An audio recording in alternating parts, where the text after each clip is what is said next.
Track maintainer, പോയിന്റ്സ്മാൻ assistant തുടങ്ങിയിട്ടുള്ള പല പോസ്റ്റുകളിലേക്കുള്ള റിക്രൂട്ട്മെൻറ്റുമായി RRB group ഡിയുടെ നോട്ടിഫിക്കേഷൻ വന്നിട്ടുണ്ട്. അപ്പോൾ ഇതിൻ്റെ ആപ്ലിക്കേഷൻ വിൻഡോ ഇപ്പോൾ ആക്റ്റീവാണ്. ഈ വരുന്ന മാർച്ച് 2 വരെയാണ് നിങ്ങൾക്ക് ഈ എക്സാമിന് അപ്ലൈ ചെയ്യാനായിട്ട് പറ്റുക. എങ്ങനെ അപ്ലൈ ചെയ്യണം എന്നുള്ളതിൻ്റെ ഡീറ്റെയിൽഡ് വീഡിയോ നമ്മുടെ ചാനലിൽ അവൈലബിൾ ആണ്. സോ നിങ്ങൾക്ക് ആ വീഡിയോ ജസ്റ്റ് റെഫർ ചെയ്യാം. അപ്പോൾ ആപ്ലിക്കേഷൻ പ്രോസസ്സിലെ വളരെ ഒരു ഇമ്പോർട്ടൻ്റ് ആയിട്ടുള്ള ഒരു ക്രൂഷ്യൽ ഭാഗമാണ് നിങ്ങൾ ഈ ആപ്ലിക്കേഷൻസിൻ്റെ പോസ്റ്റ് പ്രിഫറൻസ് കൊടുക്കുന്നത് എങ്ങനെയാണ് എന്നുള്ളത്. കാരണം ചില പോസ്റ്റുകൾക്ക് കേരളത്തിൽ പ്ലേസ്മെൻറ്റ് ഉണ്ടാവില്ല. ചില പോസ്റ്റുകളിൽ നിങ്ങൾ ഒത്തിരി പുറത്ത് ഇരുന്ന് ജോലി ചെയ്യേണ്ടതായിട്ട് വരും. അപ്പോൾ ചില പോസ്റ്റുകൾ ഫിസിക്കലി ഡിസേബിൾഡ് ആയിട്ടുള്ള ആൾക്കാർക്ക് പറ്റില്ല. അപ്പോൾ ഇങ്ങനെ നിങ്ങളുടെ സ്പെസിഫിക്കേഷൻസും നിങ്ങളുടെ റിക്വയർമെൻറ്റും അനുസരിച്ചിട്ട് വേണം നിങ്ങൾ ഈ ജോലിയുടെ പോസ്റ്റ് പ്രിഫറൻസ് ഫിൽ ഔട്ട് ചെയ്യാൻ. അപ്പോൾ അതിന് വേണ്ടിയിട്ട് എന്തൊക്കെ കാര്യങ്ങളാണ് നിങ്ങൾ ശ്രദ്ധിക്കേണ്ടത്, ഓരോ പോസ്റ്റിൻ്റെയും പ്രത്യേകത എന്തൊക്കെയാണ്, ഇതൊക്കെയാണ് നമ്മുടെ ഇന്നത്തെ ഈ വീഡിയോയിൽ നമ്മൾ ഡിസ്കസ് ചെയ്യുന്നത്. ഓക്കെ, അപ്പോൾ ഇന്നത്തെ വീഡിയോയിലേക്ക് നമുക്ക് പോകാം. അതിൽ ഇമ്പോർട്ടൻ്റ് ആയിട്ട് അറിയേണ്ട ഒരു കാര്യം എന്താണെന്ന് വെച്ചാൽ, ഈ റിക്രൂട്ട്മെൻറ്റിൽ ടെക്നിക്കൽ പോസ്റ്റുകളും വരുന്നുണ്ട്, അല്ലാത്ത നോൺ ടെക്നിക്കൽ പോസ്റ്റുകളും വരുന്നുണ്ട്. ഓക്കെ, അപ്പോൾ ഇത് തന്നെ നിങ്ങൾക്ക് ഏത് പോസ്റ്റ് വേണം എന്നത് ഡിസൈഡ് ചെയ്യാനുള്ള ഒന്നാമത്തെ ഫാക്ടറായിട്ട് നിങ്ങൾക്ക് യൂസ് ചെയ്യാം. ടെക്നിക്കൽ പോസ്റ്റുകൾ എന്ന് പറയുമ്പോഴേക്കും ഇൻഫ്രാസ്ട്രക്ചർ മെയിൻ്റനൻസിൽ വരുന്നുണ്ട്, ഇലക്ട്രിക്കൽ ആൻഡ് മെക്കാനിക്കൽ അസിസ്റ്റൻസിലും സിഗ്നൽ ആൻഡ് ടെലികമ്മ്യൂണിക്കേഷൻ സപ്പോർട്ടിലുമാണ് നമ്മുടെ ടെക്നിക്കൽ റോളുകൾ വരുന്നത്. എന്നാൽ നോൺ ടെക്നിക്കൽ പോസ്റ്റുകൾ കൂടുതലായിട്ടും ഓപ്പറേഷൻസ് റിലേറ്റഡ് ആണ്. അതായത് റെയിൽവേ പാസഞ്ചേഴ്സായിട്ടോ അല്ലെങ്കിൽ കൂടുതലും ആൾക്കാരുമായിട്ട് കമ്മ്യൂണിക്കേറ്റ് ചെയ്യേണ്ട ടൈപ്പ് ഓഫ് പോസ്റ്റുകളാണ് ഇവിടെ നോൺ ടെക്നിക്കൽ ഓപ്പറേഷൻസ് പോസ്റ്റുകളിൽ വരുന്നത്. ഓക്കെ, അപ്പോൾ അതിൽ ചിലപ്പോൾ പാസഞ്ചർ റിലേറ്റഡ് ആയിട്ടുള്ള സപ്പോർട്ടുകളായിരിക്കും നിങ്ങൾ പ്രൊവൈഡ് ചെയ്യേണ്ടത്, അല്ലെങ്കിൽ ട്രെയിനിൻ്റെ മൂവ്മെൻറ്റ്സ് വരുന്ന ട്രാഫിക് ഓപ്പറേഷൻസ് ആയിരിക്കും നിങ്ങൾ സപ്പോർട്ട് ചെയ്യേണ്ടത്. ഓക്കെ, അപ്പോൾ ഇനി ഇതിൻ്റെ ഡിപ്പാർട്ട്മെൻറ്റ്സ് നമ്മൾ നോക്കുകയാണെന്നുണ്ടെങ്കിൽ RRB ഗ്രൂപ്പ് ഡിയുടെ കീഴിൽ പ്രധാനമായിട്ടും വരുന്ന ഡിപ്പാർട്ട്മെൻറ്റുകളാണ് ഇതെല്ലാം. അതിൽ ഫസ്റ്റ് വരുന്നത് എഞ്ചിനീയറിംഗ് ഡിപ്പാർട്ട്മെൻ്റ് ആണ്, പിന്നെ മെക്കാനിക്കലും electrical, signal and telecommunication department. അപ്പോൾ ഈ 4 ഡിപ്പാർട്ട്മെൻറ്റുകളും ടെക്നിക്കൽ ഡിപ്പാർട്ട്മെൻറ്റുകളാണ്. അപ്പോൾ ഇവിടെ 4 നിങ്ങൾക്ക് കിട്ടുന്ന ജോബുകളൊക്കെ തന്നെ ടെക്നിക്കൽ നേച്ചറിലുള്ളതായിരിക്കും. എന്നാൽ ട്രാഫിക് ഡിപ്പാർട്ട്മെൻറ്റിൽ വരുന്ന പോസ്റ്റുകളാണ് നോൺ ടെക്നിക്കൽ ഡിപ്പാർട്ട്മെൻറ്റിൽ വരുന്നത്. ഓക്കെ, ഇനി അടുത്തതായിട്ട് നമ്മൾ ഡിസ്കസ് ചെയ്യാൻ പോകുന്നത് നിങ്ങൾ എന്തൊക്കെ പ്രിഫറൻസ് കൊടുത്തിട്ട് വേണം ഈ ഒരു, അല്ലെങ്കിൽ നിങ്ങളുടെ പേഴ്സണൽ എന്തെല്ലാം കാര്യങ്ങൾ നോക്കിയിട്ട് വേണം ജോബ് പ്രിഫറൻസ്, പോസ്റ്റ് പ്രിഫറൻസ് നിങ്ങൾ കൊടുക്കാൻ എന്നുള്ളതാണ്. ഡെഫിനറ്റ്ലി നമ്മളിപ്പം നിങ്ങളൊരു കൂടുതൽ കരിയർ ഓറിയൻറ്റഡ് ആയിട്ടുള്ള ഒരാളാണെന്നുണ്ടെങ്കിൽ ടെക്നിക്കൽ ഗ്രോത്ത് കൂടുതലായിട്ട് വരുന്നത് ഡെഫിനറ്റ്ലി ടെക്നിക്കൽ ആയിട്ടുള്ള ഏരിയാസിലായിരിക്കും. So electrical and SNT, signal and telecommunication പോസ്റ്റുകൾ നിങ്ങൾ പ്രിഫർ ചെയ്താൽ നല്ലതായിരിക്കും. എന്നാൽ കുറച്ച് ഫിസിക്കൽ ഡിസബിലിറ്റീസ് ഉള്ള ആളാണ്, അല്ലെങ്കിൽ ഒത്തിരി നേരം നിന്ന് ജോലി ചെയ്യാൻ അങ്ങനെയൊക്കെ ബുദ്ധിമുട്ടുള്ളവർക്ക് വേണ്ടിയിട്ട് അത്തരത്തിൽ ഫിസിക്കൽ മാനുവൽ ലേബർ കുറവുള്ള ജോലികൾ നിങ്ങൾ ഓപ്റ്റ് ചെയ്യുന്നതായിരിക്കും നല്ലത്. ഇനി കേരളത്തിൽ ജോലി കിട്ടുന്ന ചില പോസ്റ്റുകളുണ്ട്, കേരളത്തിൽ ജോലി കിട്ടാത്ത പോസ്റ്റുകളുണ്ട്. അപ്പോൾ നിങ്ങൾക്ക് ഏത് ജോബ് ലൊക്കേഷൻ വേണം, ഇതെല്ലാം നോക്കിയിട്ട് വേണം നിങ്ങളുടെ പോസ്റ്റ് പ്രിഫറൻസ് നിങ്ങൾ ഫില്ല് ചെയ്ത് കൊടുക്കാൻ. ഓക്കെ, അപ്പോൾ നമ്മൾ ഡീറ്റെയിൽഡ് ആയിട്ട് ഓരോ പോസ്റ്റിൻ്റെയും അനാലിസിസ് ആണ് ഇനി ചെയ്യാനായിട്ട് പോകുന്നത്. അതിൽ നമ്മൾ ഫസ്റ്റ് സ്റ്റാർട്ട് ചെയ്യുന്നത് പോയിന്റ്സ്മാൻ ബി ട്രാഫിക് ഡിപ്പാർട്ട്മെൻറ്റ് എന്ന് പറയുന്ന പോസ്റ്റാണ്. സോ ട്രാഫിക് ഡിപ്പാർട്ട്മെൻറ്റ് ആയതുകൊണ്ട് തന്നെ ഇത് പ്യുവർലി നോൺ ടെക്നിക്കൽ ആയിട്ടുള്ളൊരു പോസ്റ്റാണ്. അപ്പോൾ കൂടുതലായിട്ടും ട്രെയിനിൻ്റെ ഓപ്പറേറ്റിംഗ് പോയിൻറ്റ്സിൽ നിന്നും സിഗ്നൽസ് കൊടുക്കുക, അതായത് ട്രെയിൻ മൂവ്മെൻറ്റിന് ഉള്ള സിഗ്നൽസ് കൊടുക്കുന്നതിനെയാണ് നമ്മളിവിടെ പോയിന്റ്സ്മാൻ എന്ന് പറയുന്നത്. നിങ്ങൾ പലപ്പോഴും റെയിൽവേ സ്റ്റേഷനിൽ ഇങ്ങനെ കണ്ടിട്ടുണ്ടാവുക അല്ലേ, ഇതുപോലെ ഒരാൾ ഒരു ഗ്രീൻ ഫ്ലാഗും റെഡ് ഫ്ലാഗും ഇങ്ങനെ വെച്ചിട്ട് പല ഹാൻഡ് മൂവ്മെൻറ്റ്സും ചെയ്യുന്ന കണ്ടിട്ടുണ്ടാകും. അപ്പോൾ ഇത് ബേസിക്കലി ട്രെയിനിന് സിഗ്നൽ കൊടുക്കുന്നതാണ്. അപ്പോൾ യാതൊരു ടെക്നിക്കൽ സ്കിൽസും ആവശ്യമില്ലാത്തൊരു ജോലിയാണ്. നിങ്ങൾക്ക് കേരളത്തിൽ ജോലി കിട്ടാൻ നല്ല സാധ്യതയുള്ളൊരു പോസ്റ്റാണ് പോയിന്റ്സ്മാൻ എന്ന് പറയുന്നത്. പിന്നെ ചിലപ്പോൾ ഷിഫ്റ്റ് ജോലി നിങ്ങൾ ചെയ്യേണ്ടതായിട്ട് വരും. പക്ഷേ മാനുവൽ ലേബർ, ഫിസിക്കൽ ലേബർ ഒട്ടും ഇല്ലാത്ത, അലച്ചിലോ അങ്ങനെ ഒന്നും ഇല്ലാത്ത ഒരു ജോലിയാണിത്. പെൺകുട്ടികൾക്ക് ഉള്ള ഏറ്റവും ബെസ്റ്റ് പോസ്റ്റായിട്ട് നമുക്ക് പോയിന്റ്സ്മാൻ്റെ ഈ പോസ്റ്റിനെ പറയാൻ പറ്റും. ഓക്കെ, അപ്പോൾ അധികവും സ്റ്റേഷൻസിലും യാർഡുകളിലൊക്കെ ആയിരിക്കും നിങ്ങളുടെ ഡ്യൂട്ടി വരുന്നത്. ഇനി വീണ്ടും ഫിസിക്കലി ഡിസേബിൾഡ് ആയിട്ടുള്ള ആൾക്കാർക്കും ഇതിന് അപ്ലൈ ചെയ്യാൻ പറ്റും, കുഴപ്പമില്ല. പിന്നെ ഒത്തിരി പേര് ചോദിക്കുന്ന ഒരു ജോലി ആയതുകൊണ്ട് തന്നെ ഇതിനൊരു മീഡിയം റാങ്ക് വേണം. മീഡിയം റാങ്ക് എന്ന് പറയാൻ കാരണം ഈ എക്സാമിനേഷൻ ഒരു 10th ബേസ്ഡ് എക്സാം ആണ്. സോ നിങ്ങൾ ഒന്ന് പ്രിപ്പയർ ചെയ്ത് പഠിച്ചാൽ നിങ്ങൾക്ക് ഉറപ്പായിട്ടും നേടാവുന്ന, ഒരു ക്ലിയർ ചെയ്യാവുന്ന എക്സാമിനേഷൻ ആണ് ഗ്രൂപ്പ് ഡിയുടെ എക്സാമിനേഷൻ. നമ്പർ ഓഫ് വേക്കൻസീസ് 22,000 ആണ് ഇത്തവണ വന്നിട്ടുള്ളത്. അപ്പോൾ അതിൽ തന്നെ ഈ ഒരു പോസ്റ്റിലേക്ക് അത്യാവശ്യം നല്ല വേക്കൻസീസ് വരുന്നുണ്ട്. അതുകൊണ്ടാണ് ഈവൻ ഒത്തിരി ആൾക്കാർ പ്രിഫർ ചെയ്യുന്ന ജോലി ആയതുകൊണ്ട് ആണെങ്കിൽ പോലും മീഡിയം റാങ്കിൽ നിങ്ങൾക്ക് ഇവിടെ കിട്ടുമെന്ന് പറയുന്നത്. ഓക്കെ, അപ്പോൾ ഇതാണ് ഈ ഒരു ജോലിയുടെ ഡ്യൂട്ടി എന്ന് പറയുന്നത്. ക്ലിയർ ആയല്ലോ?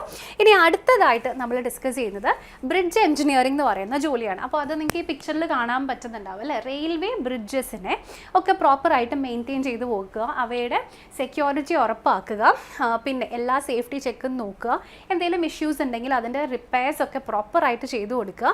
സോ പൊതുവേ റെയിൽവേ ബ്രിഡ്ജസിൻ്റെ ഇൻസ്പെക്ഷൻ, അതിൻ്റെ മെയിൻ്റനൻസ് പോലെയുള്ള ജോലിയാണ് അസിസ്റ്റൻറ്റ് ബ്രിഡ്ജ് എഞ്ചിനീയറിംഗ് എന്ന് പറയുന്ന ഈ ജോലി. അപ്പോൾ എഞ്ചിനീയറിംഗ് എന്ന് കേൾക്കുമ്പോൾ തന്നെ നിങ്ങൾക്കറിയാം ഇത് പ്യുവർലി ടെക്നിക്കൽ ആയിട്ടുള്ളൊരു ജോലിയാണ്. അപ്പോൾ ഇത് നിങ്ങൾക്ക് എവിടെയെങ്കിലും ഇരുന്ന് ചെയ്യാൻ പറ്റുന്ന ജോലിയല്ല, നിങ്ങൾക്ക് ആ ലൊക്കേഷൻ എവിടെയാണോ അവിടെ പോയി ചെയ്യേണ്ട ഒരു ജോലിയാണ്. ഫിസിക്കൽ ലേബർ ആവശ്യം വരുന്ന ഒരു ജോലിയാണിത്. ഓക്കെ, സോ ഇത് ഇമ്പോർട്ടൻ്റ് ആണ്. അതുകൊണ്ട് ഭയങ്കര ഫിസിക്കലി ഡിമാൻഡിങ് ആയിട്ടുള്ള ജോലിയാണ്. At the same time physical issues ഉള്ള ആൾക്കാർക്ക് ഇതിന് അപ്ലൈ ചെയ്യാനും പറ്റില്ല. അപ്പോൾ ഗേൾസിന് അത്ര സ്യൂട്ടബിൾ ആയിട്ടുള്ളൊരു ജോലി ആയിരിക്കില്ല ഇത്. സോ അത്രയും പ്രിഫേർഡ് അല്ലാത്ത ഒരു ജോലി ആയതുകൊണ്ട് തന്നെ മേ ബി ലോ റാങ്ക് ഉള്ളവർക്കും ഈ ജോലിക്ക് പ്രിഫറൻസ് കൊടുത്തിട്ടുണ്ടെങ്കിൽ ഈസി ആയിട്ട് കിട്ടും. അപ്പോൾ ഞാനിപ്പോൾ പറയുന്നതിൽ ഇപ്പോൾ എല്ലാ ജോലികളും നമ്മൾ ഒരു ക്ലറിക്കൽ ജോലി പോലെ ഓഫീസിൽ AC-യിൽ ഇരുന്ന് ചെയ്യുന്ന ജോലികളല്ല, നിങ്ങൾ പുറത്ത് പോയി ചെയ്യേണ്ട ജോലികളൊക്കെ വരുന്നുണ്ട്. അറ്റ് ദ സെയിം ടൈം ഇവിടെയുള്ളൊരു അഡ്വാൻറ്റേജ് എന്താണെന്ന് വെച്ചാൽ നിങ്ങൾക്കൊരു 3 years കഴിയുമ്പോഴേക്കും ഗ്രൂപ്പ് ഡിയിലൂടെയാണ് നിങ്ങൾ ക്വാളിഫൈ ചെയ്ത് നിങ്ങളിപ്പോൾ ഒരു ട്രാക്ക് മെയിൻ്റനർ ആയിട്ടാണ് ജോയിൻ ചെയ്യുന്നതെങ്കിലും നിങ്ങൾക്ക് വിദ്യാഭ്യാസ യോഗ്യത ഡിഗ്രി, അതായത് ഈ ജോലിക്ക് വേണ്ടത് 10th സ്റ്റാൻഡേർഡ് ആണ്, അതിലും വലിയ ക്വാളിഫിക്കേഷൻ നിങ്ങൾക്ക് ഉണ്ടെന്നുണ്ടെങ്കിൽ 3 years കഴിയുമ്പോൾ തന്നെ നിങ്ങൾ ഡിപ്പാർട്ട്മെൻറ്റൽ എക്സാംസിന് എലിജിബിൾ ആകും. സോ ഡെഫിനറ്റ്ലി നിങ്ങൾ ആ ഡിപ്പാർട്ട്മെൻറ്റൽ എക്സാംസ് ക്ലിയർ ചെയ്ത് കഴിഞ്ഞ് സ്റ്റേഷൻ മാസ്റ്റർ വരെ ആകാനുള്ള ഒരു സാധ്യത ഈ ജോലിക്കുണ്ട്. അപ്പോൾ അല്ലാത്ത രീതിയിലും NTPCയുടെ റിക്രൂട്ട്മെൻറ്റിലൂടെയും നിങ്ങൾക്ക് സ്റ്റേഷൻ മാസ്റ്റർ ആകാം, ഡയറക്റ്റ് റിക്രൂട്ട്മെൻറ്റ് ഉണ്ട്. പക്ഷേ ഇവിടെ നിങ്ങൾ ഡിപ്പാർട്ട്മെൻറ്റൽ എക്സാം എഴുതുന്ന സമയത്ത് ആ മൊത്തം സ്റ്റേഷൻ മാസ്റ്റർ എക്സാം എഴുതുന്ന കുട്ടികളോടല്ല നിങ്ങൾ കമ്പീറ്റ് ചെയ്യുന്നത്, അവരോട് നിങ്ങൾ മത്സരിക്കേണ്ട കാര്യമില്ല. നിങ്ങൾക്ക് വേണ്ടിയിട്ട് ഡിപ്പാർട്ട്മെൻറ്റൽ എക്സാംസിലൂടെ ഇത്തരം പോസ്റ്റുകളിലേക്ക് വരേണ്ടവർക്ക് വേണ്ടിയിട്ട് വേറെ റിസർവേഷൻ, അവർക്ക് വേറെ ക്വോട്ട ഉണ്ട്. അപ്പോൾ നിങ്ങൾക്ക് അതിലൂടെ ഇത്രയും കൂടി ഈസി ആയിട്ട് സ്റ്റേഷൻ മാസ്റ്റർ പോലെയുള്ള പോസ്റ്റുകളിലേക്ക് എത്താനുള്ള സാധ്യത ഇതിൽ കൂടുതലാണ്. സോ ഇനീഷ്യലി നിങ്ങൾ സ്റ്റാർട്ട് ചെയ്യുന്നത് കുറച്ച് ഫിസിക്കൽ ലേബർ ഉള്ള ജോലിയിലാണെങ്കിലും പ്രൊമോഷൻ കിട്ടി ഇത്രയും കൂടെ ബെറ്റർ ജോലിയിലേക്ക് നിങ്ങൾക്ക് ഈസിലി എത്തിച്ചേരാനാകും. ഓക്കെ, അപ്പോൾ ഇതാണ് നമ്മുടെ അസിസ്റ്റൻറ്റ് ബ്രിഡ്ജ് എന്ന് പറയുന്ന പോസ്റ്റ്. ഇനി അടുത്തതായിട്ട് നമ്മൾ ഡിസ്കസ് ചെയ്യുന്നത് അസിസ്റ്റൻറ്റ് ക്യാരേജ് ആൻഡ് വാഗൺ. അപ്പോൾ ഇവിടെ ഈ ക്യാരേജും വാഗണും എന്താണ്? സോ അപ്പോൾ നമ്മുടെ റെയിൽവേ കോച്ചസ്, ലോക്കോ നിങ്ങൾ അറിയാമായിരിക്കും അല്ലേ, നമ്മൾ ബോഗി എന്നൊക്കെ പറയും. അപ്പോൾ ഇതിൻ്റെ മെയിൻ്റനൻസ് പ്രോപ്പറായിട്ട് ആണോ നടക്കുന്നത് അല്ലയോ എന്നുള്ളതാണ് ഈ ഒരു ജോലിയുടെ പ്രത്യേകത. അപ്പോൾ ഇതൊരു മെക്കാനിക്കൽ എഞ്ചിനീയറിങ്ങിൻ്റെ ഭാഗമായിട്ട് വരുന്ന ജോലിയാണ്, ടെക്നിക്കൽ ജോലിയാണ്. അപ്പോൾ എന്തെങ്കിലും ഇഷ്യൂസ് ഉണ്ടോ, അതായത് ചിലപ്പം ഇൻഡോർ വർക്ക് വരാം, അല്ലെങ്കിൽ ഷെഡിൻ്റെ അവിടെ നിങ്ങൾക്ക് ജോലി കിട്ടാം, അല്ലെങ്കിൽ ചിലപ്പോൾ ഡിപ്പോയിലായിരിക്കും ജോലി വരുന്നത്. സോ ഇതും ഇത്തിരി ഫിസിക്കൽ ലേബർ വേണ്ട ജോലിയാണെങ്കിലും ഇത് ഗേൾസിന് ചെയ്യാൻ പറ്റുന്ന ഒരു ജോലി തന്നെയാണ്. പുറത്ത് പോയി വെയിലത്ത് പോയി അങ്ങനെ നിന്ന് ചെയ്യേണ്ട ഒരു ജോലിയല്ല. ഇതൊരു സ്പെസിഫിക് ടൈമിൽ ഇത്ര ഡ്യൂറേഷനുള്ള നിങ്ങൾക്ക് ചെയ്ത് തീർത്ത് വരാൻ പറ്റുന്ന ഒരു ജോലിയാണ്. ട്രെയിനിൻ്റെ ഒക്കെ ബ്രേക്സ് കറക്റ്റ് ആണോ, കപ്ലിംഗ് ഒക്കെ കറക്റ്റ് ആണോ തുടങ്ങിയിട്ടുള്ള സേഫ്റ്റി ചെക്കുകളാണ് ഇവിടെ പ്രധാനമായിട്ടും ചെയ്യേണ്ടത്. Clear?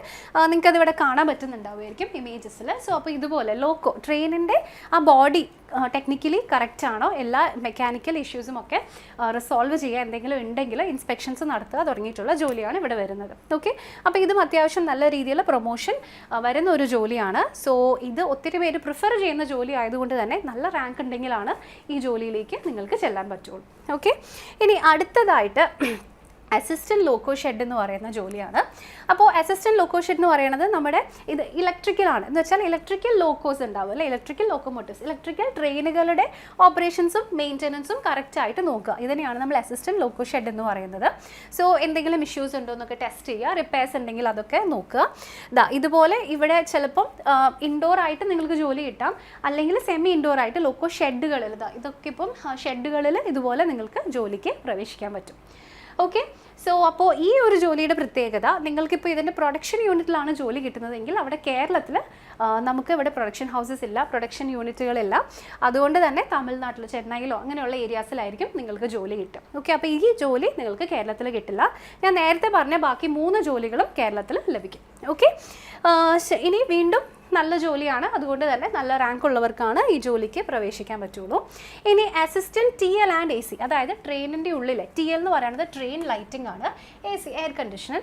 So train lighting and air conditioning systems ഒക്കെ കറക്റ്റ് ആയിട്ടാണ് വർക്ക് ചെയ്യുക എന്ന് നോക്കേണ്ട ജോലിയാണ് അസിസ്റ്റൻറ്റ് TL ആൻഡ് ACയുടേത് എന്ന് പറയുന്നത്. ഓക്കെ, അപ്പോൾ ഇത് ഇലക്ട്രിക്കൽ ഡിപ്പാർട്ട്മെൻറ്റിൽ വരുന്നതാണ്. സോ ബേസിക്കലി അത് അവയുടെ ഇലക്ട്രിക്കൽ കാര്യങ്ങളൊക്കെ കറക്റ്റ് ആണോ അല്ലയോ എന്ന് നോക്കിയാൽ മതി. ഇതാ ഇവിടെ AC കറക്റ്റായിട്ട് വർക്ക് ആവുന്നുണ്ടോ, ലൈറ്റിങ് കറക്റ്റായിട്ട് വർക്ക് ആവുന്നുണ്ടോ, ചിലപ്പോൾ ട്രെയിനിൻ്റെ ഉള്ളിലായിരിക്കും അല്ലെങ്കിൽ ഷെഡ്സിലായിരിക്കും നിങ്ങൾക്ക് ജോലി വരുന്നത്.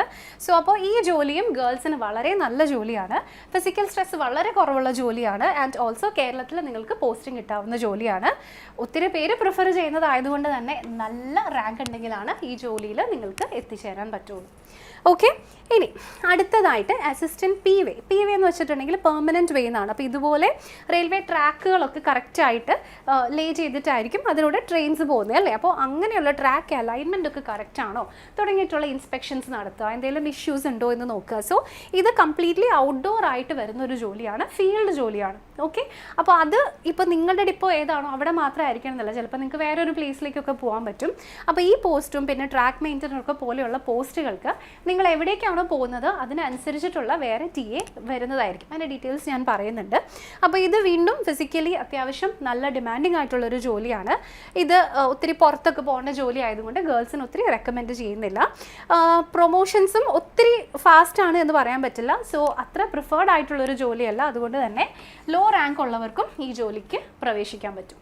ഓക്കെ, ഇനി അടുത്തതായിട്ട് ട്രാക്ക് മെയിൻ്റനറിൻ്റെ ജോലിയാണ്. അപ്പോൾ ഇതിൽ ഏറ്റവും ഡിമാൻഡിങ് ആയിട്ടുള്ള ജോലി എന്ന് പറയുന്നത് ട്രാക്ക് മെയിൻ്റനറുടെ ആണ്.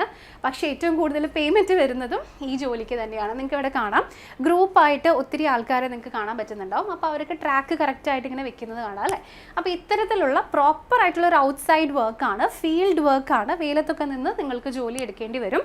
പക്ഷേ നിങ്ങൾ എവിടെയാണോ ജോലിക്ക് പോകുന്നത്, നിങ്ങളുടെ ഡിവിഷൻ ഏതാണോ അവിടുന്ന് വേറെ ഒരു 8 കിലോമീറ്റർ അപ്പുറത്തേക്കുള്ള ഒരു പ്ലേസിലേക്ക് നിങ്ങൾ പോവുകയാണെങ്കിൽ തന്നെ അതിനൊക്കെ ഇഷ്ടം പോലെ പൈസ അതിന് വേറെ കിട്ടും. ഡെയിലി ഒരു 500 റുപ്പീസിൻ്റെ അടുത്ത് നിങ്ങളിപ്പോൾ ഒരു ദിവസം ട്രാവൽ ചെയ്ത് പോവുകയാണെന്നുണ്ടെങ്കിൽ അതിന് വേറെ പൈസ കിട്ടും. പിന്നെ ഈ ഒരു ജോലിക്ക് ഒരു റിസ്ക് അലവൻസ് എന്ന് പറയുന്ന ഒരു എക്സ്ട്രാ അലവൻസ് വേറെ വരുന്നുണ്ട്. അങ്ങനെ ഒരുപാട് എക്സ്ട്രാ പേയ്മെൻറ്റ് വരുന്ന ഒരു ജോലിയാണ്. അപ്പോൾ നിങ്ങൾ എങ്ങനെയെങ്കിലും ഒരു ഗവൺമെൻറ് ജോലി നേടണം എന്നുള്ളതാണെന്നുണ്ടെങ്കിൽ ഇത്തിരി പുറത്ത് നിൽക്കുന്ന ഔട്ട്ഡോർ കണ്ടീഷൻസ് ബേസ്ഡ് ആയിട്ട് വരുന്ന ജോലിയാണെങ്കിലും 3 years നിങ്ങൾ നിന്ന് കഴിഞ്ഞാൽ ഞാൻ നേരത്തെ പറഞ്ഞതുപോലെയുള്ള ഡിപ്പാർട്ട്മെൻറ്റൽ പ്രൊമോഷൻസിന് നിങ്ങൾ എലിജിബിൾ ആകും. സോ അതിലൂടെ അപ് ടു അസിസ്റ്റൻറ്റ് നമ്മുടെ സ്റ്റേഷൻ മാനേജർ പോസ്റ്റുകളിലേക്ക്, സ്റ്റേഷൻ മാസ്റ്റർ പോസ്റ്റുകളിലേക്ക് വരെ നിങ്ങൾക്ക് എത്തിച്ചേരാൻ പറ്റും. ഓക്കെ, സോ ഇനി നെക്സ്റ്റ് ഇത് വീണ്ടും ഒത്തിരി ആൾക്കാർ പ്രിഫർ ചെയ്യാത്ത ഒരു പോസ്റ്റ് ആയതുകൊണ്ട് തന്നെ ലോ റാങ്ക് ഉള്ളവർക്കും ഇതിൽ അപ്ലൈ ചെയ്യാം. ഇതിൽ ലോ റാങ്ക് വരാനുള്ള മറ്റൊരു കാരണം ഒരുപാട് വേക്കൻസീസ് ഈ പോസ്റ്റിൽ സാധാരണ വരാറുണ്ട്. ഈ വർഷവും ഒത്തിരി വേക്കൻസീസ് ഇതിൽ വന്നിട്ടുണ്ട്. ഓക്കെ, പക്ഷേ ബുദ്ധിമുട്ടുള്ള ജോലിയാണ്. അഡ്വാൻറ്റേജ് എന്താണെന്ന് വെച്ചാൽ ഡെഫിനറ്റ്ലി 3 വർഷത്തിന് ശേഷം നിങ്ങൾക്ക് ഡിപ്പാർട്ട്മെൻറ്റൽ പ്രൊമോഷൻസിലൂടെ ഇത് മാറി നല്ല ബെറ്റർ പോസ്റ്റുകളിലേക്ക് പോകാം. ഓക്കെ, ഇനി അടുത്തതായിട്ട് നമ്മൾ ഡിസ്കസ് ചെയ്യുന്നത് SNT ടെലികമ്മ്യൂണിക്കേഷൻ, അതായത് സിഗ്നൽ സിസ്റ്റംസ് ആൻഡ് കമ്മ്യൂണിക്കേഷൻ നെറ്റ്വർക്ക്സിൻ്റെ ഓപ്പറേഷൻസ് കറക്റ്റ് ആണോ നോക്കുക. സോ ഇത് SNT ഡിപ്പാർട്ട്മെൻറ്റിൽ വരുന്ന ജോലിയാണ്. അപ്പോൾ ഇതിൽ കൂടുതലും നിങ്ങൾ കണ്ടിട്ടുണ്ടാവും സ്റ്റേഷൻ മാസ്റ്ററിൻ്റെ ഒക്കെ അടുത്ത് വലിയ വലിയ മെഷീൻസ് ഒക്കെ പോലത്തെ ഒരു റൂമൊക്കെ കണ്ടിട്ടുണ്ടാവും ചിലപ്പം റെയിൽവേ സ്റ്റേഷനിൽ. അപ്പോൾ അത്തരത്തിലുള്ള എക്വിപ്മെൻറ്റ്സും അതൊക്കെ കറക്റ്റ് ആണോ എന്ന് നോക്കുക. സോ അത്തരം കൺട്രോൾ റൂമുകളിലാണ് ഇവരുടെ ഡ്യൂട്ടി വരുന്നത്. അതുകൊണ്ട് തന്നെ ഗേൾസിന് നല്ല പ്രിഫേർഡ് ആയിട്ടുള്ള ജോലിയാണ്. ഔട്ട്ഡോർ വർക്ക് ഒന്നും വരുന്നില്ല, ഫിസിക്കൽ ലേബർ വരാത്ത ജോലിയാണ്. ഹൈ റാങ്ക് ഉള്ളവർക്കാണ് ഈ ജോലി കിട്ടാറുള്ളൂ. സോ വീണ്ടും ടെക്നിക്കൽ റിലേറ്റഡ് ആയിട്ടുള്ള ജോലി ആയതുകൊണ്ട് തന്നെ അത്യാവശ്യം നല്ല ഗ്രോത്തും ഈ ഒരു ഏരിയയിൽ നിങ്ങൾക്ക് കാണാം. പിന്നെ വീണ്ടും അസിസ്റ്റൻറ്റ് SNT വർക്കിൽ ഇതുപോലെ ട്രെയിനിൻ്റെ ഒക്കെ റെയിൽവേ ട്രാക്കിൽ ഇങ്ങനത്തെ കണക്ഷൻസ് ഒക്കെ കണ്ടിട്ടുണ്ടാകും. അതൊക്കെ കറക്റ്റ് ആണോ എന്ന് ചെക്ക് ചെയ്ത് നോക്കാം. ഓക്കെ, ഇനി അടുത്തതായിട്ട് വരുന്നത് ട്രാക്ക് മെഷീൻ എഞ്ചിനീയറിംഗ് ആണ്. അപ്പോൾ എന്താണ് ഈ ട്രാക്ക് മെഷീൻ എന്ന് ഉദ്ദേശിക്കുന്നത്? ഇതുപോലത്തെ ഒരു മെഷീൻ നമ്മൾ എവിടെയെങ്കിലുമൊക്കെ റെയിൽവേ ട്രാക്കുകളിൽ കിടക്കുന്നത് കണ്ടിട്ടുണ്ടാവും. അപ്പോൾ ഇത് ബേസിക്കലി ട്രാക്ക് ഇങ്ങനെ ഇട്ടിട്ട് പോകുന്ന മെഷീനാണ് അല്ലേ. നിങ്ങൾക്ക് ഇവിടെ കാണാം, അതിൻ്റെ ഇടയിൽ ഇങ്ങനെ കല്ല് നിറയ്ക്കുക അങ്ങനത്തെ ടാസ്കുകളാണ് ചെയ്യുന്നത്. അപ്പോൾ ഈ മെഷീൻ്റെ ഓപ്പറേഷനെയാണ് നമ്മൾ ഇവിടെ ട്രാക്ക് മെഷീൻ എഞ്ചിനീയറിംഗ് എന്ന് പറയുന്നത്. ഓക്കെ, സോ ഈ ഒരു മെഷീൻ്റെ ഓപ്പറേഷൻസും മെയിൻ്റനൻസും ഒക്കെ കറക്റ്റായിട്ട് നോക്കുക. ഇതാണ് ഇവിടെ വരുന്നത്. ഇതും ഔട്ട്ഡോർ വർക്ക് തന്നെയാണ് വരുന്നത്. പക്ഷേ ട്രാക്ക് മെയിൻ്റനറിനെ വെച്ച് നോക്കിയിട്ടുണ്ടെങ്കിൽ ഇത്രയും കൂടെ ബെറ്റർ ആണിത്. കാരണം നിങ്ങൾ ഈ മെഷീനെയാണ് മാനേജ് ചെയ്യേണ്ടത്. നിങ്ങൾ മാനുവലി അവിടെ പോയി ചെയ്യേണ്ട കാര്യങ്ങൾ കുറവാണ്, മെഷീനാണ് നിങ്ങൾ ഓപ്പറേറ്റ് ചെയ്യേണ്ടത്. ഓക്കെ, അപ്പോൾ മീഡിയം ടു ഹൈ റാങ്ക് ഉള്ളവർക്ക് ഇതിന് അപ്ലൈ ചെയ്യാനായിട്ട് പറ്റും. ഇനി അസിസ്റ്റൻറ്റ് TRD ഇലക്ട്രിക്കൽ, ഇവിടെ TRD എന്ന് പറയുന്നത് ട്രാക്ഷൻ ആൻഡ് പവർ ഡിസ്ട്രിബ്യൂഷൻ ആണ്. സോ നമ്മുടെ ഇലക്ട്രിക്കൽ ലോക്കോമോട്ടീവ്സ് ഒക്കെ പോകുന്നത് ഇതുപോലെ ഇലക്ട്രിക്കൽ ലൈൻസ് പോകുന്നത് നിങ്ങൾ കണ്ടിട്ടുണ്ടാവും. അപ്പോൾ ഇതിൻ്റെ മെയിൻ്റനൻസും ഓപ്പറേഷൻസും എന്തെങ്കിലും ഇഷ്യൂ ഒക്കെ ഉണ്ടെങ്കിൽ ഇതുപോലത്തെ ഒരു സാധനത്തിൻ്റെ മുകളിൽ കയറി നിന്നിട്ട് അങ്ങനെ ചെക്ക് ചെയ്യുന്നത്, ഈ ഒരു ജോലിനെയാണ് നമ്മളിവിടെ പറയുന്നത്. അപ്പോൾ ഇതും ഇത്രയും കൂടെ റിസ്കി ആയിട്ടുള്ള ജോലിയാണ്, പുറത്ത് വെയിൽ കൊള്ളേണ്ട ജോലി തന്നെയാണിത്. സോ അപ്പോൾ ഇവിടെ പവർ ഡിസ്ട്രിബ്യൂഷൻ ആ എൻറ്റയർ നെറ്റ്വർക്കിന് നിങ്ങൾ ഏതാണോ സോൺ അവിടെ നിങ്ങൾക്ക് അലോക്കേറ്റ് ചെയ്ത് തരും. ആ ഒരു ഏരിയത്തെ ജോലി പ്രോപ്പറായിട്ട് നിങ്ങൾ മെയിൻറ്റെയിൻ ചെയ്ത് പോവുക. ഇതാണ് ഇതിൻ്റെ പ്രൊഫൈൽ എന്ന് പറയുന്നത്. അപ്പോൾ ഇവിടെ ഔട്ട്ഡോർ വർക്ക് വരുന്നുണ്ട്, സബ്സ്റ്റേഷൻ വർക്കും നിങ്ങൾക്ക് ഇവിടെ വരുന്നുണ്ട്. ചെറിയ രീതിയിലുള്ള ഫിസിക്കൽ വർക്ക് റിക്വയർഡ് ആയിട്ടുള്ളൊരു ജോലിയാണ്. പക്ഷേ നല്ലൊരു ടെക്നിക്കൽ എക്സ്പോഷർ ഇവിടെ നിങ്ങൾക്ക് കൂടുതലാണ് എന്ന് പറയാം. Okay, medium to high rank ഉള്ളവർക്ക് ഇതിനെ അപ്ലൈ ചെയ്യാനായിട്ട് സാധിക്കും. ഓക്കെ, അപ്പോൾ ഇത്രയും പോസ്റ്റുകൾ നമ്മൾ പറഞ്ഞു. അപ്പോൾ അതിൻ്റെ അനുസരിച്ച് നമ്മളിവിടെ ഒരു പ്രിഫറൻസ് എടുക്കുകയാണെങ്കിൽ അതാണ് ഇപ്പോൾ നമ്മളിവിടേക്ക് സെലക്ട് ചെയ്തിരിക്കുന്നത്. സോ ഇപ്പോൾ ഫോർ എക്സാമ്പിൾ ഗേൾസിനൊക്കെ ഏറ്റവും നല്ല ആദ്യം പറഞ്ഞ പോസ്റ്റ് പോയിൻറ്റ്സ്മാൻ ആണ്. പിന്നെ SNT എഞ്ചിനീയറിംഗ് നല്ലതാണ്. ട്രെയിൻ ലൈറ്റിംഗ് ആൻഡ് AC ഇതും കുഴപ്പമില്ലാത്ത ജോലിയാണ്. പിന്നെ വീണ്ടും ലോക്കോ ഷെഡ് ഇലക്ട്രിക്കൽ, അതിപ്പോൾ നിങ്ങൾക്ക് പ്രൊഡക്ഷനിൽ വരികയാണെങ്കിൽ കേരളത്തിൽ കിട്ടില്ല, വേറെ തമിഴ്നാട്ടിലോ അല്ലെങ്കിൽ വേറെ എവിടെയെങ്കിലും ആയിരിക്കും നിങ്ങൾക്ക് കിട്ടുന്നത്. ഇനി അസിസ്റ്റൻറ്റ് ഓപ്പറേഷൻസ് ഇലക്ട്രിക്കൽ, ഇവിടേക്കൊക്കെ പോകുമ്പോഴേക്കും കൂടുതലും ഫീൽഡ് ഡ്യൂട്ടീസ് ആണ് വരുന്നത്. Track maintainer, assistant bridge, assistant PV, assistant TRD എന്ന് വെച്ചാൽ traction and power distribution, track machine. അപ്പോൾ ഇതെല്ലാം കൂടുതലും ഓൺലി ഫീൽഡ് ഡ്യൂട്ടീസ് വരുന്നതാണ്. സോ ഇത് മുകളിലേക്ക് വരുന്നത് ഫീൽഡ് ഡ്യൂട്ടീസ് വരാത്തതാണ്. ഓക്കെ, അപ്പോൾ അത് നോക്കി വേണം നിങ്ങളുടെ പോസ്റ്റ് പ്രിഫറൻസ് നിങ്ങൾ ഫില്ല് ചെയ്ത് കൊടുക്കുക. ഓക്കെ, അപ്പോൾ ഇത്തവണത്തെ ഗ്രൂപ്പ് ഡിയുടെ നോട്ടിഫിക്കേഷൻ വന്നു കഴിഞ്ഞപ്പം നമ്മുടെ ചെന്നൈ റീജിയനിൽ വന്നിരിക്കുന്ന വേക്കൻസീസും അതിൻ്റെ ഡീറ്റെയിൽസ് ആണ് ഇവിടെ നിങ്ങൾക്ക് കാണാൻ പറ്റുന്നത്. സോ അപ്പോൾ അതിൽ നമ്മൾ നോക്കിക്കഴിഞ്ഞാൽ ട്രാക്ക് മെയിൻ്റനർക്ക് അൺറിസർവ്ഡ് 225 വേക്കൻസി ഉണ്ട്, പോയിൻറ്റ്സ്മാനും ഉണ്ട്. അപ്പോൾ നമ്മൾ ടോട്ടൽ എല്ലാം കൂടെ നോക്കിക്കഴിഞ്ഞിട്ടുണ്ടെങ്കിൽ ഏറ്റവും കൂടുതൽ വേക്കൻസി വരുന്നതും ഈ 2 പോസ്റ്റുകൾക്ക് തന്നെയാണ്. ഓക്കെ, ബാക്കി പോസ്റ്റുകൾക്കൊക്കെ വേക്കൻസി കുറവാണ് നിങ്ങൾ ചെന്നൈ റീജിയനിലാണ് അപ്ലൈ ചെയ്യുന്നതെങ്കിൽ. അപ്പോൾ ഇതിനകത്ത് നമ്മളിപ്പോൾ നോക്കിക്കഴിഞ്ഞാൽ carriage and wagon, assistant loco shed electrical, ഇതല്ലാതെ ബാക്കി എല്ലാ പോസ്റ്റിനും കേരളത്തിൽ പ്ലേസ്മെൻറ്റ് കിട്ടും, കേരളത്തിൽ നിങ്ങൾക്ക് ജോലി കിട്ടും. ഈ പോസ്റ്റ് പക്ഷേ കേരളത്തിൽ കിട്ടില്ല. ഓക്കെ, അപ്പോൾ ഇത്രയും കാര്യങ്ങളാണ് നിങ്ങൾക്ക് ഇതിൽ അറിയേണ്ടതായിട്ടുള്ളത്. സോ അപ്പോൾ group D examination single level എക്സാമാണ്, ഒരു CBT മാത്രമേ ഉള്ളൂ. അതിനുശേഷം ഫിസിക്കൽ ടെസ്റ്റുകളൊക്കെയാണ് വരുന്നത്. ഇനി അത് മാത്രമല്ല, റെയിൽവേയുടെ ആനുവൽ കാലണ്ടർ വന്ന പ്രകാരം NTPC എക്സാമും സെക്ഷൻ കൺട്രോളർ എക്സാമും ഒക്കെ ഇതിൻ്റെ പുറകെ വരുന്നുണ്ട്. അപ്പോൾ അതിനൊക്കെ നിങ്ങൾക്ക് ഒരുമിച്ച് പഠിക്കാനായിട്ട് RRBയുടെ മിഷൻ 2027 എന്ന് പറയുന്ന ഒരു ബാച്ച് നമ്മൾ സ്റ്റാർട്ട് ചെയ്തിട്ടുണ്ട്. അതായത് 2027 ആകുമ്പോഴേക്കും നിങ്ങൾക്ക് റെയിൽവേയിൽ ഒരു ജോലി, ഒരു സീറ്റ് ഉറപ്പിക്കാം. ഓക്കെ, അപ്പോൾ അതിനുവേണ്ടി നമ്മൾ റെക്കോർഡഡ് ക്ലാസ്സസ് പ്രൊവൈഡ് ചെയ്യുന്നുണ്ട്, നമ്മൾ ലൈവ് ക്ലാസ്സസ് പ്രൊവൈഡ് ചെയ്യുന്നുണ്ട്, ഡൗട്ട് ക്ലിയറിംഗ് സെഷൻസ് ഉണ്ട്, through out full mentorship support നമ്മൾ പ്രൊവൈഡ് ചെയ്യുന്നുണ്ട്. എടുക്കുന്ന ക്ലാസ്സസിൻ്റെ ഒക്കെ സ്റ്റഡി മെറ്റീരിയൽസും ബുക്സും നിങ്ങൾക്ക് അവൈലബിൾ ആണ്. മോക്ക് ടെസ്റ്റുകളുണ്ട്, ലൈവ് ക്വിസസ് ഉണ്ട്, തുടങ്ങിയിട്ട് നിങ്ങൾക്ക് പഠിക്കാൻ ആവശ്യമുള്ള എല്ലാ കാര്യങ്ങളും എൻട്രിയിൽ അവൈലബിൾ ആണ്. ഇനി നിങ്ങൾ മൾട്ടിപ്പിൾ ഗവൺമെൻറ് എക്സാംസിന് പ്രിപ്പയർ ചെയ്ത് ഓൾറെഡി ബേസിക്സ് ഒക്കെ അറിയുന്ന ഒരാളാണെന്നുണ്ടെങ്കിൽ നിങ്ങൾക്ക് കൂടുതലും പ്രീവിയസ് ഇയർ ക്വസ്റ്റൻസും മോക്ക് ക്വസ്റ്റൻസും ഒക്കെ ആവശ്യമുള്ള ഇൻറ്റൻസ് ലെവൽ പ്രിപ്പറേഷൻ വേണമെന്നുണ്ടെങ്കിൽ അതിനുള്ള റിപ്പീറ്റേഴ്സ് ബാച്ചും നമ്മുടെ എൻട്രി ആപ്പിൽ അവൈലബിൾ ആണ്. ഓക്കെ, അപ്പോൾ നിങ്ങൾ പഠിക്കാൻ റെഡി ആയിട്ടുണ്ടെങ്കിൽ പഠിപ്പിക്കുന്ന കാര്യം ഞങ്ങൾ ഏറ്റവും, നിങ്ങൾ പേടിക്കേണ്ട, എൻട്രി നിങ്ങളുടെ ഒപ്പമുണ്ട്. ഓക്കെ, അപ്പോൾ നമ്മുടെ കോഴ്സുകളെ പറ്റി കൂടുതൽ അറിയാനും അത് മാത്രമല്ല ഏത് സെൻട്രൽ ഗവൺമെൻറ് എക്സാമിനെ പറ്റി നിങ്ങൾക്ക് എന്ത് ഡൗട്ട് വന്നിട്ടുണ്ടെങ്കിലും ധൈര്യമായിട്ട് നിങ്ങൾക്ക് വിളിച്ചു ചോദിക്കാനുള്ള നമ്പറാണ് ഈ സ്ക്രീനിൽ ഇവിടെ കാണിച്ചിരിക്കുന്നത്. നിങ്ങളുടെ എല്ലാ സംശയങ്ങളും ഈ നമ്പറിലൂടെ വിളിച്ച് നമ്മളെ അറിയിക്കാം. അത് മാത്രമല്ല ഇപ്പോഴത്തെ വീഡിയോ നിങ്ങൾക്ക് ഇഷ്ടപ്പെട്ടു എന്നുണ്ടെങ്കിൽ നമ്മുടെ ചാനൽ ഫോളോ ചെയ്യുക, എങ്കിൽ മാത്രമാണ് ഇതുപോലെയുള്ള കൂടുതൽ വീഡിയോസ് നിങ്ങളുടെ അടുത്തേക്ക് എത്തുള്ളൂ. നോട്ടിഫിക്കേഷൻസും ഓൺ ചെയ്തിടുക. നിങ്ങൾക്ക് കൂടുതൽ അറിയാനുള്ള ടോപ്പിക്സ് എന്തെങ്കിലും സജഷൻസ് ഉണ്ടെങ്കിൽ അതും നമ്മുടെ കോമെൻറ്റ്സിൽ ജസ്റ്റ് ഒന്ന് പോസ്റ്റ് ചെയ്യും. ഓക്കെ, അപ്പോൾ അടുത്ത വീഡിയോയിൽ നമുക്ക് വീണ്ടും കാണാം. Thank you so much for watching.